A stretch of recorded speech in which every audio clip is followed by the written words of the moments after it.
நம்ம சில்க் வார்பட்டி எங்கே இருக்குன்னா, நம்ம மதுரை டூ கொடைக்கானல் போகணும் அப்படின்னா, நம்ம சில்க் வார்பட்டியை டச் பண்ணாமல் போக முடியாதுங்க. அந்த மாதிரி ஒரு பரபரப்பான ஒரு ஊர் தாங்க நம்ம சில்க் வார்பட்டி. நம்ம சில்க் வார்பட்டியில் பார்த்தீங்கன்னா, கேடிஎம் சிட்டி ஒரு புதுசாக ஒரு லேஅவுட் போட்டிருக்காங்க. நம்ம லேஅவுட் பார்க்குறதுக்கு முன்னாடி சுற்றில உள்ள நியர்பை என்ன ஃபெசிலிட்டிஸ் பார்க்கலாம் வாங்க. மனைக்கு அருகாமையில் பெட்ரோல் பங்குங்க.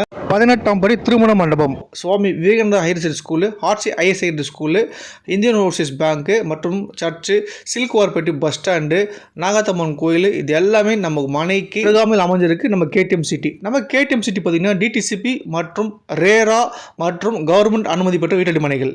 நம்ம மனையில் பார்த்திங்கன்னா சோலார் லைட் ஃபெசிலிட்டி கொடுத்துருக்காங்க, ட்ரைனேஜ் ஃபெசிலிட்டி கொடுத்துருக்காங்க, காம்பவுண்ட் வால் ஃபெசிலிட்டி கொடுத்துருக்காங்க, ரவுர் ஃபெசிலிட்டி கொடுத்துருக்காங்க, இபி ஃபெசிலிட்டி கொடுத்துருக்காங்க, 24 போக்குவரத்து வசதி கொடுத்துருக்காங்க. பக்கத்துலேயே பார்த்திங்கன்னா ரெசிடென்ஷியல் ஏரியா, போர் வாட்டர் ஃபெசிலிட்டிங்க மற்றும் சிசிடிவி கேமரா ஃபெசிலிட்டி செஞ்சு கொடுத்துருக்காங்க. நம்ம மனையை சுற்றிலும் பார்த்தீங்கன்னா நீட் அண்ட் க்ளீனாக பராமரித்து கொடுத்துருக்காங்க நம்ம கேடிஎம் சிட்டி. இவ்வளோ ஃபெசிலிட்டிஸ் உள்ள நம்ம கேடிஎம் சிட்டியை வந்து கம்மியான பட்ஜெட்டில் கோட் பண்ணிட்டுருக்காங்க. நீங்கள் எத்தனை சென்ட் வேணாலும் கேட்டு வாங்கிக்கலாம். அது இல்லாமல் காற்றோட்டத்துக்கு பஞ்சமே கிடையாதுங்க. சுற்றிலும் பார்த்தீங்கன்னா ஒரு மலைக்கு மத்தியில் நம்மளோட லேண்ட் அமைஞ்சிருக்குங்க.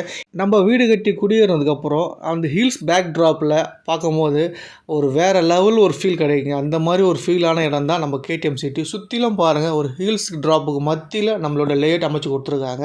நீங்கள் உடனடி வீடு கட்டி குடியேறதுக்கு அனைத்து சகல வசதியும் செஞ்சு கொடுத்துட்றாங்க. பேங்க் லோன் வேணும் அப்படின்னாலும் இவங்களே அரேஞ்ச் பண்ணி கொடுத்துட்றாங்க. அது மட்டும் இல்லாமல் நீங்கள் ஒரு இன்வெஸ்ட்மெண்ட் பர்பஸ்க்கு இந்த இடம் வாங்கி போகணும் அப்படின்னா இந்த இடத்த மிஸ் பண்ணாதீங்க. சரியான ஸ்பாட்டுங்க. இது ஒரு மதிப்பு பார்த்தீங்கன்னா இப்போது ரேட் இருந்தாலும் கரெக்டாக மதுரை டு நிலக்கோட்டை போகிற பைபாஸ் இப்போ இது 4வே ஆக்க போகிறாங்க. இது ஒரு ரேட் ஒன்று பார்த்தீங்கன்னா பன்மடங்காக மாறி உயர்ந்துகிட்டே இருக்குங்க. இன்வெஸ்ட்மெண்ட் பண்ணுறதும் மிஸ் பண்ணாதீங்க. அந்த இடத்த வாங்கி போட மறந்துடாதீங்க. மேலும் பல தகவல்களுக்கு கீழே உள்ள கான்டாக்ட் நம்பர் கால் பண்ணிங்கன்னா இன்னும் பல தகவல் தெரிஞ்சுக்கலாம். தேங்க்யூ.